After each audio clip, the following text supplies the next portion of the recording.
सरस्वती जी और उनकी बहू रश्मि के बीच एक दिन बहस छिड़ जाती है। आखिर किसका काम ज्यादा आसान है, बहू का या सास का?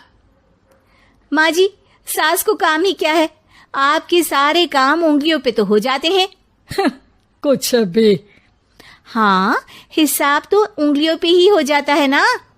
अरे बेटा, ऐसा सिर्फ अभी लगता है। जो मुझे करना पड़ता है ना, वो तुझे करना पड़े तो समझ आएगा कि असली काम का पहाड़ कैसा होता है। ठेले बराबर वजन भी नहीं है आपके काम में, और बात पहाड़ों के वजन की कर रही हैं आप। तू ऐसा करती ही क्या है घर में बेटा, ये तो बता मुझे। मैं थोड़ी ना कुछ करती हूँ, सब जादू से हो रहा है इस घर में। अरे एक दिन मेरा काम करोगी तो समझ आएगा। Okay okay, shut up. कल से मैं घर के काम करूंगी और तू मेरी जगह हर चीज का हिसाब रखना, ठीक है? ठीक है, ये भी कर लेते हैं।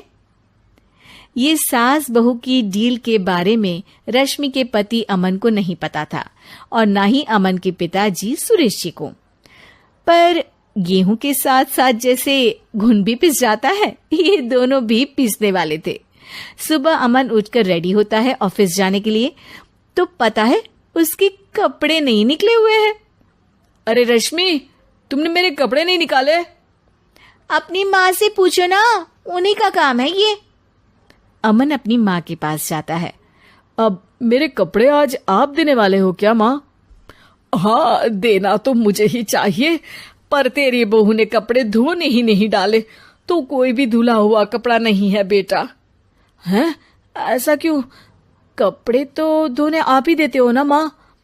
अरे बहू ने तुझे बताया नहीं, अब हम अदल बदल गए हैं। मैं अब बहू और तेरी बीवी सास। अमन परेशान हो गया। वो बिना इस्त्री के कपड़े पहनकर ऑफिस चला गया। सरस्वती जी अपने घुटने के दर्द के कारण झुककर घर साफ नहीं कर पा रही थी और ना ही खाना बनाना याद रख पाई। उधर रश्मि पहले ही दिन घर की चाबी घुमा चुकी थी और 300 रुपए का हिसाब अलग नहीं मिल रहा था। पर दोनों का ही घमंड कैलाश पर्वत से भी बड़ा था और दोनों ही खेमे एक दूसरे की बात मानने को बिल्कुल तैयार नहीं थे। शाम को जब सुरेश जी और अमन खाना खाने बैठते हैं तो सरस्वती जी उनके सामने गाजर और पपीते लाकर रख देती हैं।